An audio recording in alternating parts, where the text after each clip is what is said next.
Welcome to worship. My name is Pastor Dina Williams, and I share with you the gospel today on behalf of Centennial Lutheran Church in Colorado. This is the Holy Gospel according to the community of St. John in the 6th chapter. Glory to you, O Lord. After this, Jesus went to the other side of the Sea of Galilee, also called the Sea of Tiberias.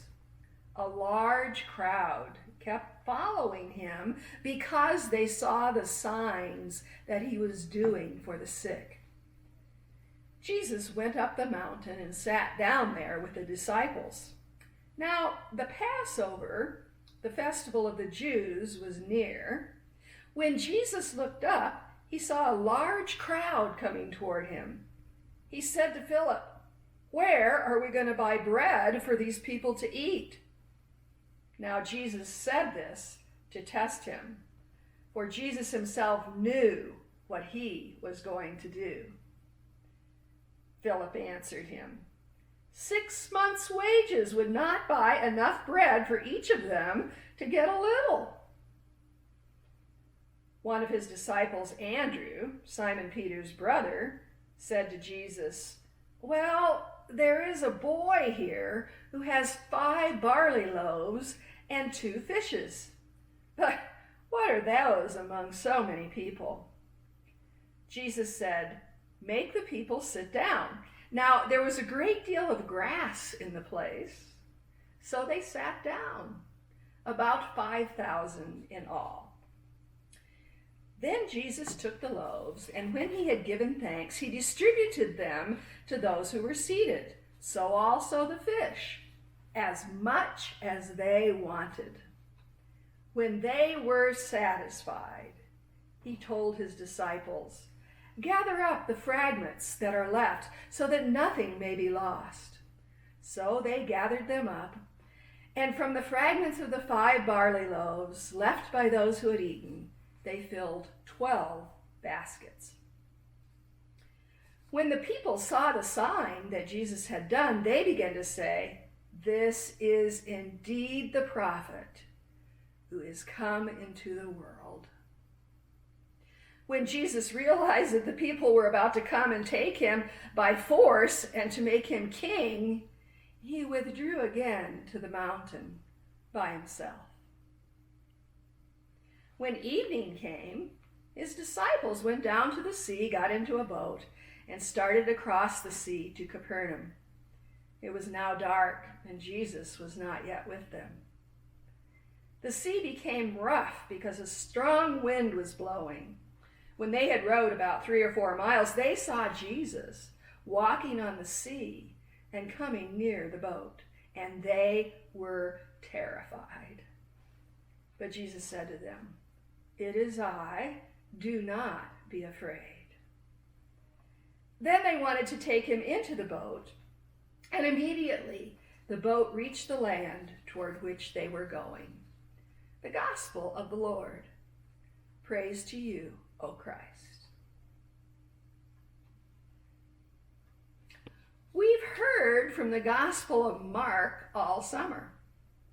For the next 5 Sundays, we will hear from the Gospel of John.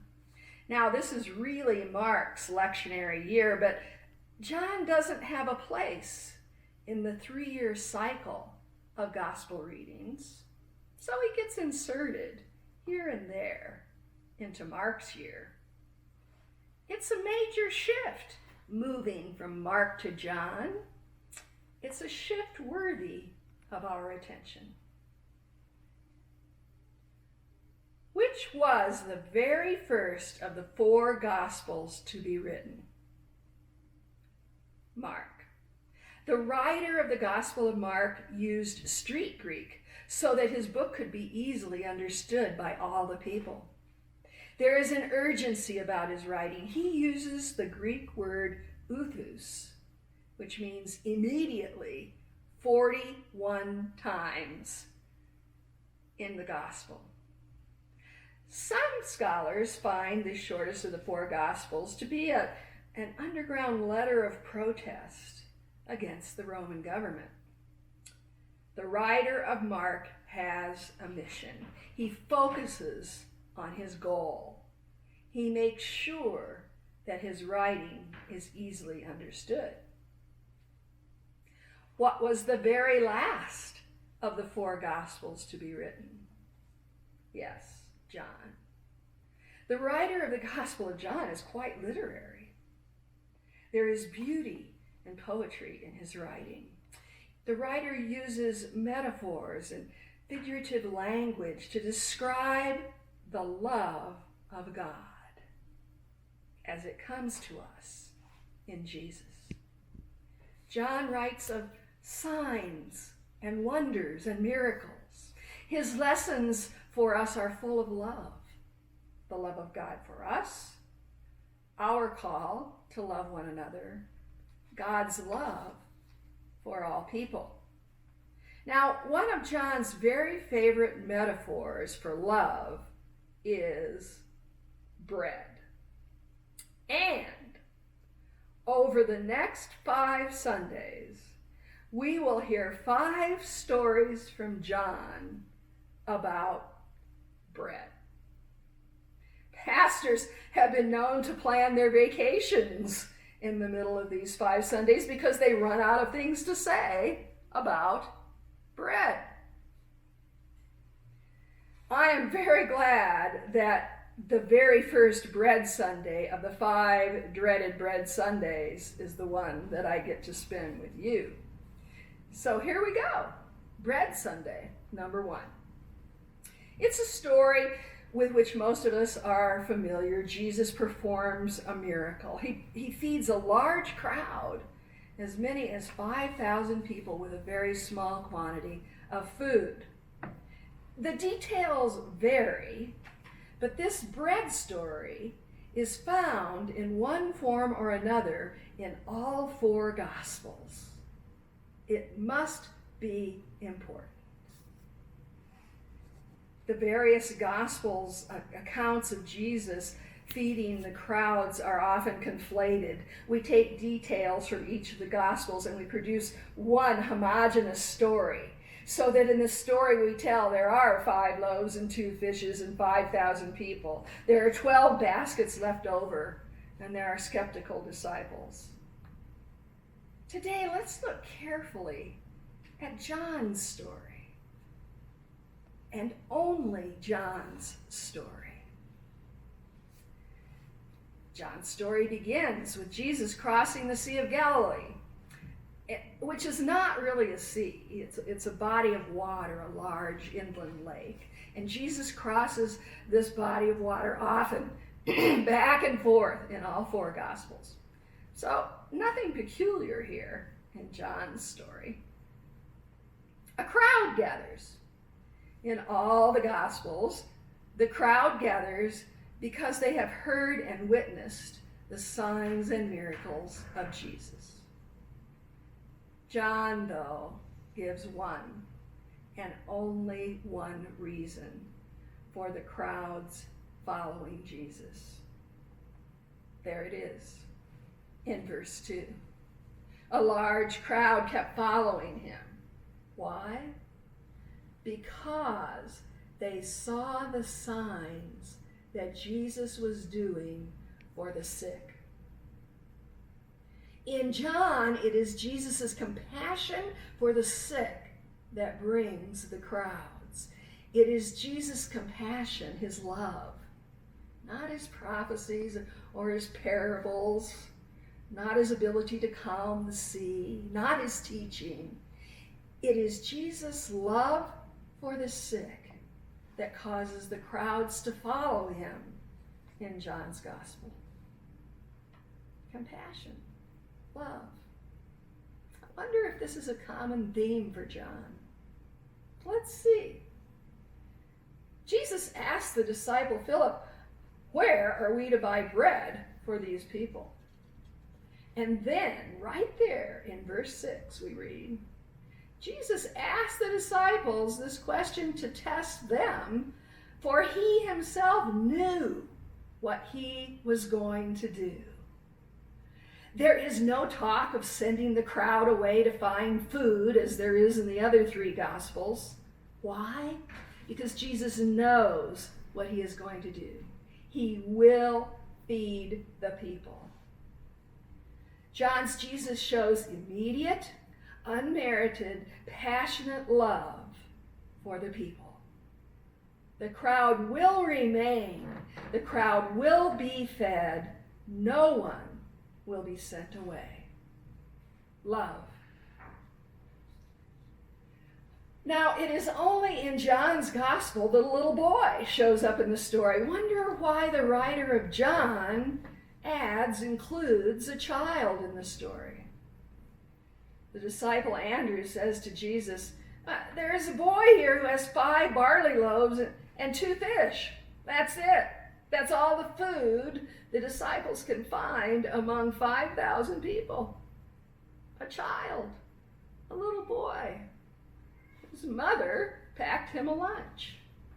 A loving mother who was not about to let her child go hungry. And I love the next detail. This detail creates a visual image, a clear picture, a virtual photograph for us. It is found in 3 of the 4 gospel stories, including in the Gospel of John. Now, there was a great deal of grass in the place. The people sit down, they make themselves comfortable in green grass. It's a picnic, a joyous, loving opportunity for community. And then, in Matthew, Mark, and Luke, Jesus blesses the food. In John's gospel, however, Jesus gives thanks for the food. Now, is there really any difference between blessing the food and giving thanks for the food? Maybe, maybe not. But the gospel writer of John, the last of the 4 gospels to be written down, has Jesus offering not a blessing, but a thanksgiving. Jesus offers thanks for the love of God. In Matthew, Mark, and Luke, the people ate and were filled. In John's gospel, the people were given as much bread and fish as they wanted.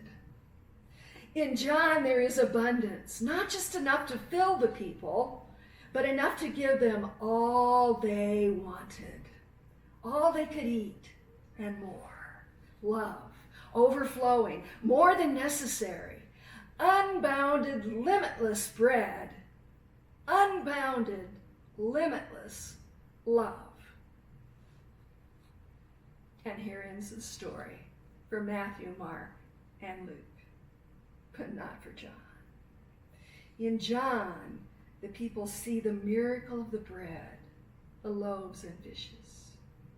They see the miracle and they say, this is indeed the prophet who is to come into the world. And they are so excited and so thankful that they try to crown Jesus king. What sort of king? A king of love.